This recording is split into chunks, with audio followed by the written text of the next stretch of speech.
First and foremost, it takes a lot of courage to come forward, especially having just gone through a very traumatic experience. It takes every part of that person to even speak as to what happened or to find their voice, to stand up for themselves. And so I try to help them and make them feel safe and comfortable. But a lot of times there's some doubt in there. Was it my fault?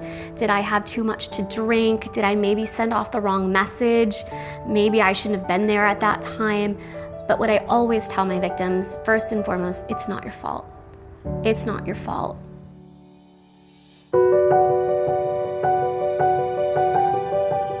If you've just been through a traumatic experience and don't know what to do, I would recommend just picking up the phone and giving me a call. All calls are confidential.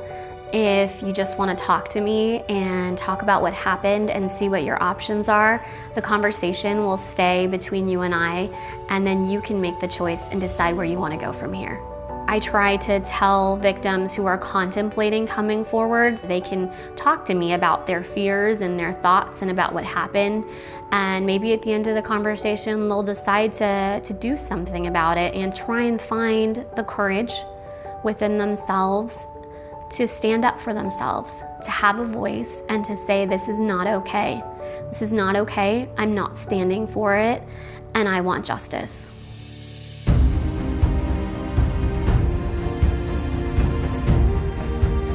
At my office, one of the things that we really stress is confidentiality.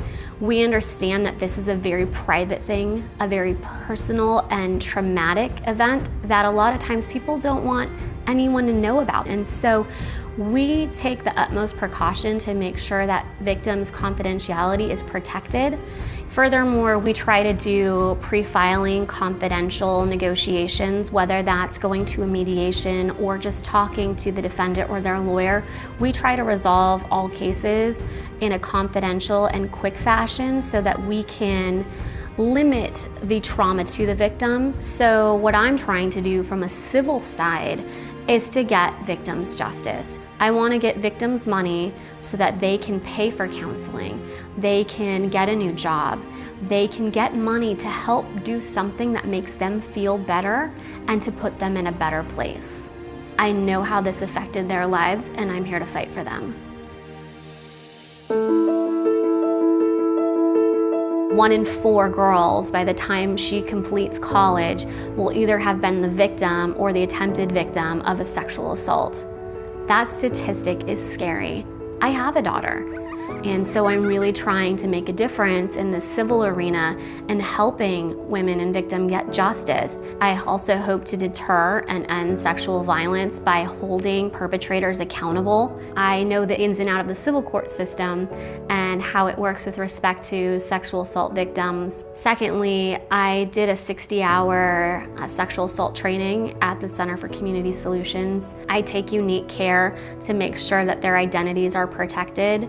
I think because of my life's experiences, this is where I was meant to be, and I really enjoy helping these victims find justice. There is nothing more rewarding than seeing the look on a victim's face once we've won a case and how it changes their lives.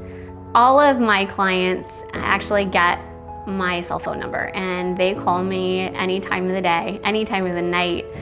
They text me all the time. I respond all the time. Most of my clients are my friends. I have a personal relationship with them. I care about them. So I'm so blessed and humbled and grateful that I get to do this for a living.